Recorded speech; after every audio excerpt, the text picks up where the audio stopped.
आइए स्टार्ट करते हैं अर्ली मिडाइवल पीरियड के बारे में। एक्चुअली ये जो पीरियड है ये बहुत कॉम्प्लेक्स है, क्योंकि इसके पहले का जो भी हमने पीरियड देखा है वो इतना कॉम्प्लेक्स नहीं था, क्योंकि एक पैन इंडिया लेवल पे एम्पायर था, like Mauryan empire, Gupta empire.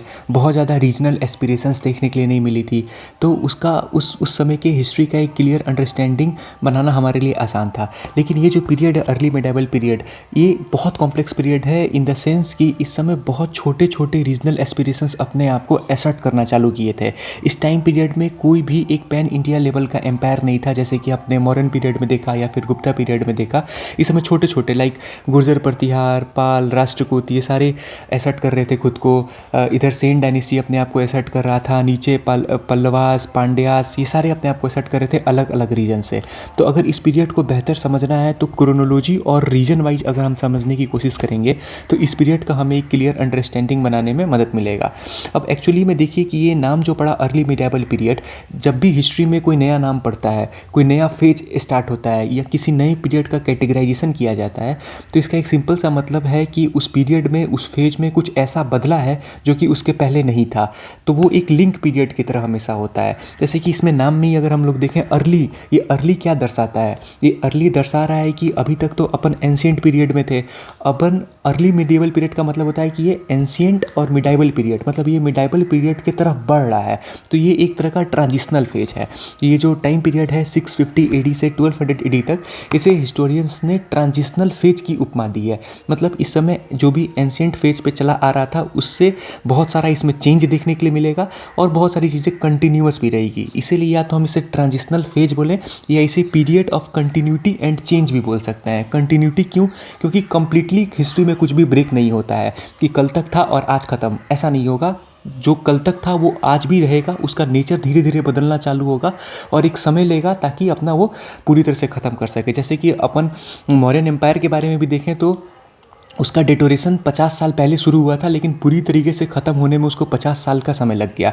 तो इसीलिए जो अर्ली मिडाइवल पीरियड है ये कंटिन्यूअस भी था जो एंशिएंट में चला आ रहा था, लेकिन बहुत सारे चेंजेज भी देखने के लिए मिल गए जो कि इसे खींच करके मिडाइवल पीरियड तक लेके गया, जहाँ पे हमने नए नए मोड्स ऑफ प्रोडक्शन देखेंगे in the form of Delhi सल्तनत या फिर विजयनगर एम्पायर या फिर बहामनी किंगडम या फिर मुगल एम्पायर वगैरह वगैरह। ठीक है, तो अपन अर्ली मिडाइवल पीरियड पे वापस लौटते हैं। तो ये एक ट्रांजिशनल फेज था या इसे phase of continuity and change भी कह सकते हैं। ठीक है, दूसरा इंपॉर्टेंट कैरेक्टरिस्टिक्स क्या था इस अर्ली मिडिवल पीरियड का कि political fragmentation and decentralisation of power. ये दो इंपॉर्टेंट चीज़ें हमें अर्ली मिडिवल पीरियड में देखने के लिए मिली थी। रीज़न क्या था, क्या ऐसा हो गया था कि हमें ये सब देखने के लिए मिला? तो उसका जो मोस्ट प्रोमिनेंट रीज़न था वो लैंड ग्रांट था।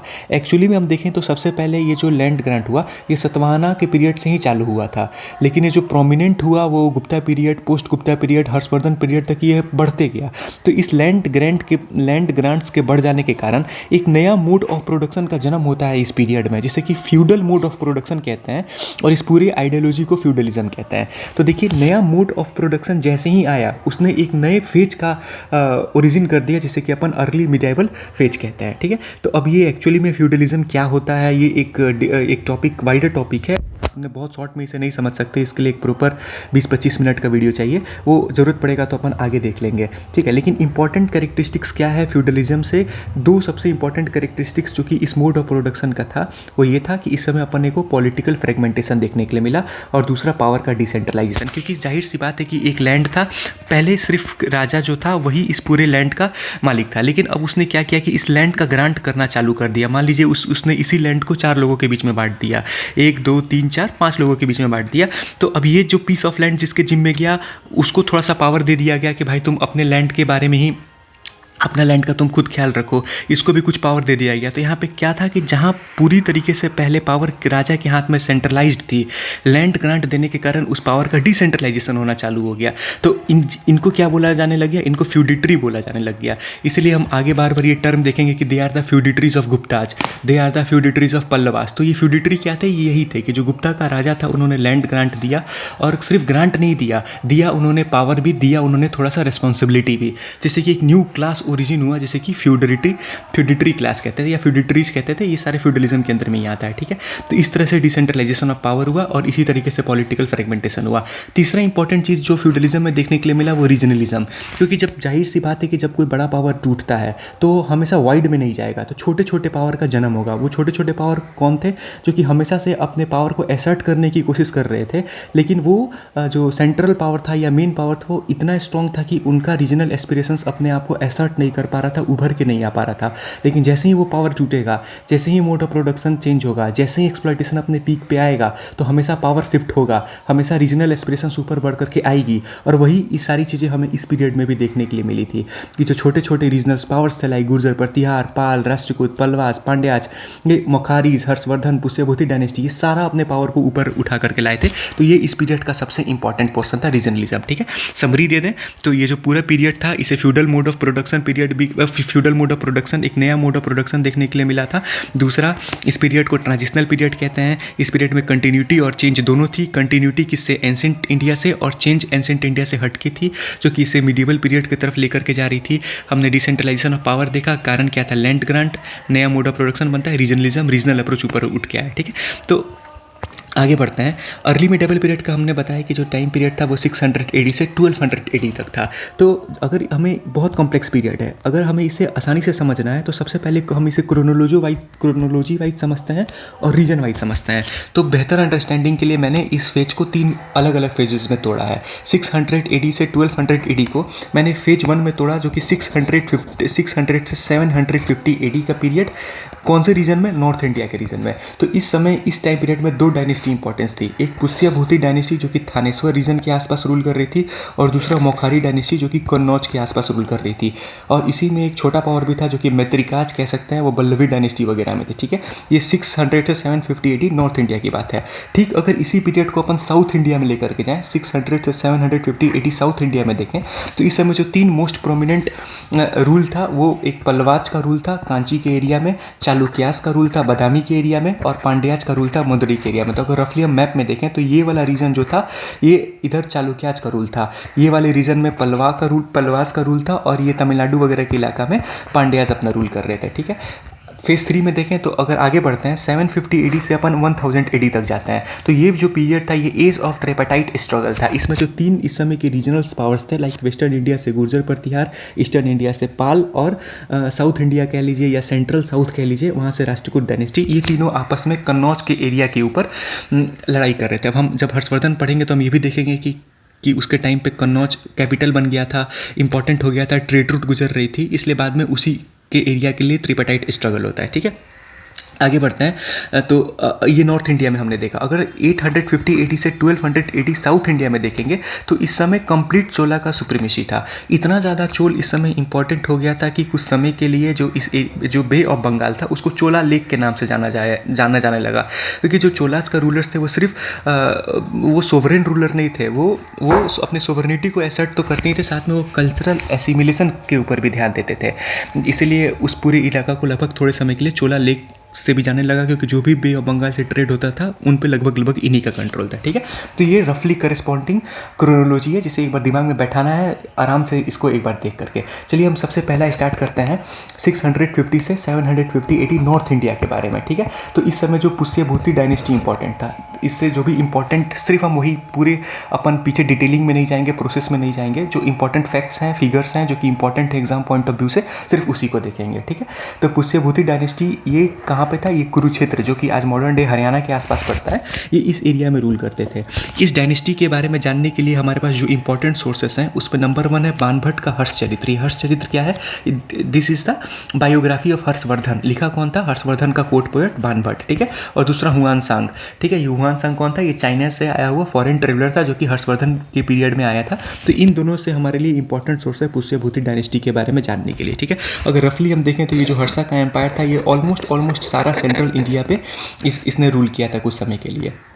तो पुष्यभूति डायनेस्टी का जो सबसे पहला जो रूलर था वो प्रभाकर वर्धन था। एक्चुअल में तो ये देखें तो इस डायनेस्टी का फोर्थ रूलर था, बट इसे एक्चुअल फाउंडर कहते हैं इस डायनेस्टी का। मतलब समझ लीजिए कि he was the de facto ruler, ठीक है। एक्चुअल फाउंडर यही हुआ, इसके पहले छोटे छोटे आए थे, लेकिन एक्चुअल जिसने कि Pushyabhuti dynasty as such establish किया वो प्रभाकर वर्धन था, ठीक है। ये इस डायनेस्टी का फोर्थ किंग भी था। इसने मैट्रिमोनियल एलियंस इस्टेब्लिश किया था मोखारिज के साथ। अब हम एक्चुअली एक चीज़ देखेंगे कि ये जो अर्ली मेडावल पीरियड है ना, इसमें मैट्रिमोनियल एलियंस बहुत ज़्यादा इंपॉर्टेंट हो गया। क्यों इंपॉर्टेंट हो गया? यही मैट्रिमोनियल एलियंस इंपॉर्टेंट था मगध पीरियड, महाजन पीरियड में भी, क्योंकि महाजन पीरियड में भी अभी तक मौर्यन एम्पायर नहीं आई थी, कोई पैन इंडिया लेवल का एम्पायर नहीं आया था। छोटे छोटे 16 महाजनपद थे, तो हमेशा उनके बीच में कॉन्स्टेंट स्ट्रगल होता था। तो जाहिर सी बात है कि जब कॉन्स्टेंट स्ट्रगल होगा तो पीस मेंटेन करने के लिए कुछ तो करना पड़ेगा। तो मैट्रिमोनियल एलियंस जो था वो पीस इस्टेब्लिश करने के लिए एक बहुत अच्छा टूल था। तो ये हमने देखा कि किस तरह से अवंती और कुशाल वगैरह के बीच में मैट्रिमोनियल रिलायंस होते रहता था महाजन पीरियड पे। लेकिन फिर जब पैन इंडिया एम्पायर आ गया तो उसमें ये बहुत प्रोमिनेंट नहीं रहा। लेकिन अब दोबारा से अर्ली मिडेवल पीरियड में क्या हुआ कि रीजनल एस्पिरेशंस फिर से ऊपर उठ करके आए, फिर से हर पावर के बीच में अपना कांस्टेंट स्ट्रगल हुआ, तो वापस से मैट्रिमोनियल एलायंस होते रहेगा। तो इसे बस इसे सस्ते में नहीं लेना है कि शादी कर लिया है तो क्यों इंपॉर्टेंट है। इसलिए इंपॉर्टेंट है क्योंकि it was a tool of diplomacy, ये डिप्लोमेटिक टूल था मैट्रिमोनियल एलायंस। आपको जिस पावर के साथ पीस सेटलमेंट करना है तो बहुत अच्छा तरीका होता था कि आप मैट्रिमोनियल एलायंस कीजिए, क्योंकि हर जंग लड़के नहीं जीती जा सकती थी उस समय, ठीक है। तो जो प्रभाकर वर्धन था इसने कि मैट्रिमोनियल एलायंस एस्टैब्लिश किया मोखारिज के साथ, ठीक। प्रभाकर वर्धन के बाद से राज्यवर्धन आया। बहुत इंपॉर्टेंट रूलर ये लोग नहीं है। सिर्फ राज्यवर्धन से इंपॉर्टेंट क्या है कि इसको शशांक, जो कि उस समय गौड़ा डायनेस्टी का रूलर था, शशांक, उसने इसको मार दिया, ठीक है। उसके बाद से फाइनली आता है हर्षवर्धन। हर्षवर्धन हमारे लिए बहुत इंपॉर्टेंट है। हर्षवर्धन का जो टाइम पीरियड है वो 606 से 647 AD तक है, ठीक है। तो जो 606 को अपन हर्षा एरा भी कहते हैं। तो अगर कभी पूछे कि हर्षा एरा स्टार्ट कब से होता है तो ये स्टार्ट्स फ्रॉम 606 AD, ठीक। तो हर्षवर्धन से रिलेटेड इंपॉर्टेंट बातें देखते हैं कि ओरिजिनली हर्षवर्धन जो था वो सेवाइट था, शिव धर्म को मानने वाला था, लेकिन इसने बुद्धिज्म को भी सपोर्ट किया था, ठीक है। इसने अपने आप को 2 टाइटल दे रखा था। पहला टाइटल सीला आदित्य का था और दूसरा टाइटल सकाल उत्तर पंथनाथ, जिसका सिंपल मतलब होता है लॉर्ड ऑफ द नर्थ। ये अपने आप को लॉर्ड ऑफ द नर्थ का टाइटल भी दे रखा था, ठीक है।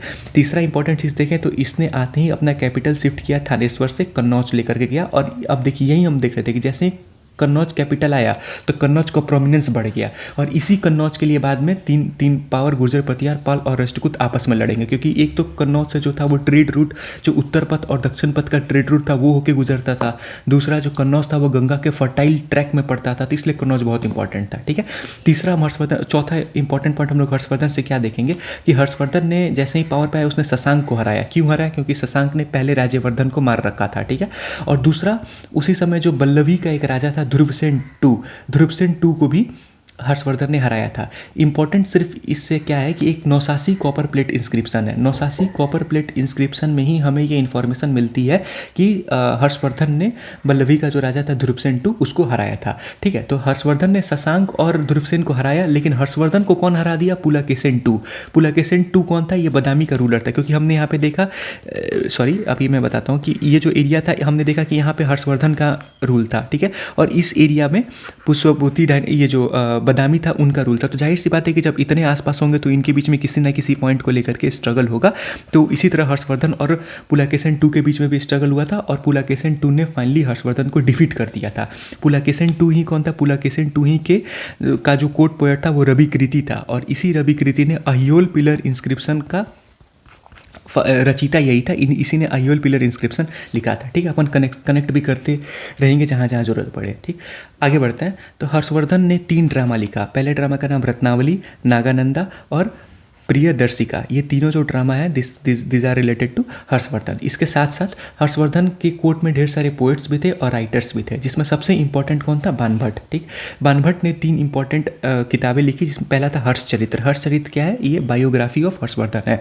दूसरा कादम्बरी और तीसरा पार्वती परिणय। ये तीनों किताब बाणभट्ट ने लिखा था। इंपॉर्टेंट है, पूछता है। सिर्फ अपने को एक्चुअल में हर्षचरित्र ही याद रहता है, लेकिन कादम्बरी और पार्वती परिणय भी बाणभट्ट ने लिखा। तो ये जो बाणभट्ट था ये प्रोमिनेंट राइटर था, लेकिन वहाँ पे कुछ लेसर प्रोमिनेंट राइटर भी थे, बस जान लेने लायक है, जैसे कि मयूर भर्तृहरि और मतंग दीवक, ये तीनों उसमें लेसर प्रोमिनेंट राइटर्स हर्षवर्धन के टाइम पीरियड पे थे। ठीक है, आगे बढ़ते हैं। तो जो हर्षवर्धन का एडमिनिस्ट्रेशन था ये सेम एज गुप्ता, जो गुप्ता में था, ठीक था, यही हमने बोला कि कंटिन्यूटी थी लेकिन चेंज भी था। वो चेंज कौन कौन सा था?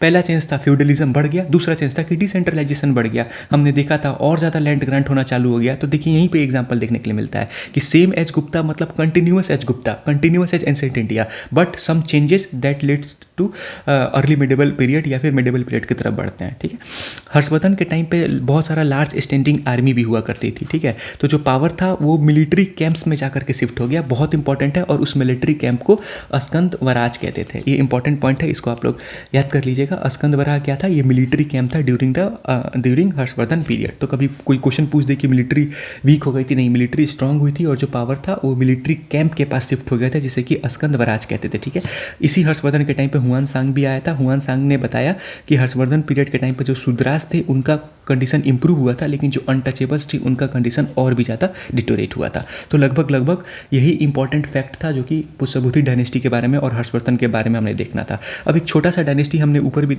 देखा था कि जो बल्लवी थे, मतलब नियर अराउंड जो वेस्टर्न इंडिया में सौराष्ट्र का रीजन था, वहाँ पे एक मैत्रिकास डायनेस्टी थी जिसका कि कैपिटल बल्लवी भी था। इंपॉर्टेंट क्या था कि ये लोग भी गुप्ताज के ट्रिब्यूटरी चीफ थे। हमने देखा कि फ्यूडिटरी थे, कि गुप्ता के टाइम पर जो लैंड ग्रांट दिया गया या जो पेट्रोनेज दिया गया उसके अंडर में भी ये मैत्रिकाज ही आते थे। ठीक है, इंपॉर्टेंट क्या था सिर्फ कि इसी मैत्रिका का रूलर था ध्रुवसेन II, जिसको कि ऊपर हमने देखा हर्षवर्धन ने हराया था, और इसका एविडेंस कहाँ मिलता है? नौसासी कॉपर प्लेट इंस्क्रिप्शन में। मैत्रिकाज से बस इतना ही इंपॉर्टेंट है कि रीजन कैपिटल ध्रुवसेन II, बस। तीसरा देखते हैं मोखारी डायनेस्टी, जो कि 600 से 750 नॉर्थ इंडिया के अंडर में ही आता है। तो ये जो मोखारी डायनेस्टी थे ये भी सबऑर्डिनेट रूलर थे गुप्ताज के हैं। ठीक है, और इनका रूल कहाँ था? कन्नौज के एरिया में मोखारिज डायनेस्टी का रूल था। इंपॉर्टेंट इस पीरियड से क्या है, या हर्षवर्धन इस पीरियड से कैसे रिलेटेड है? तो हर्षवर्धन की जो बहन थी ना राज्यश्री, ठीक है, उसने शादी किया था ग्रहवर्मन से। ये ग्रहवर्मन कौन था? मोखारी डायनेस्टी का रूलर था ग्रहवर्मन। तो हर्षवर्धन की बहन राज्यश्री का शादी हुआ था ग्रहवर्मन से, और इसी ग्रहवर्मन को शशांक और देवगुप्ता जो कि मालवा का रूलर था, दोनों आकर के हराया था और जान से मार दिया था। ठीक है, तो अब ये हर्षवर्धन के लिए नाक की बात हो गई थी, चाहे जीजा हो या साला हो, जो भी हो, तो हर्षवर्धन ने अपने जीजा और साला का बदला लिया, रिवेंज लिया और शशांक को बुरी तरीके से हरा दिया। ठीक है, इंपॉर्टेंट क्या था इस मोखारी डायनेस्टी से? इसके अलावा मोखारी डायनेस्टी में इंपॉर्टेंट क्या है कि ईशान वर्मन, ठीक है, ईशान वर्मन इसका एक इंपॉर्टेंट रूलर था, जिससे कि अपन real founder of the Maukhari supremacy कह सकते थे। इसने अपने आप को टाइटल दिया था महाराजा धीराज का। ठीक है, 554 AD के आसपास का इसका पीरियड था। इंपॉर्टेंट क्या है कि असीरगढ़ कॉपर प्लेट इंस्क्रिप्शन जो है, this is related to the Ishan Varman. देखिए एक्चुअली में इस टाइम पीरियड पे बहुत सारा इंस्क्रिप्शन इंपॉर्टेंट है, बहुत सारा सोर्सेस इंपॉर्टेंट है। तो अब ये डायरेक्टली क्वेश्चन पूछ सकता है कि Asirgarh copper plate inscription is related to which dynasty? तो मोखारी डायनेस्टी या विच रूलर? तो ईशान वर्मन। ठीक है, ये हमने लगभग पीरियड देख लिया 600 से 750 AD नॉर्थ इंडिया का। ठीक है, अब अपन चलेंगे इसी पीरियड में 600 से 750 साउथ इंडिया की तरफ। ठीक है, तो हमने ऊपर ही देखा था कि इस समय कौन कौन तीन डायनेस्टी प्रोमिनेंट थी। तो एक तरफ अपन हमने पल्लवास देखा, दूसरी तरफ चालुक्यास देखा और तीसरी तरफ पांड्यास देखा। ठीक है, तो ये तीनों डायनेस्टी इस पीरियड पे बहुत प्रोमिनेंट थी।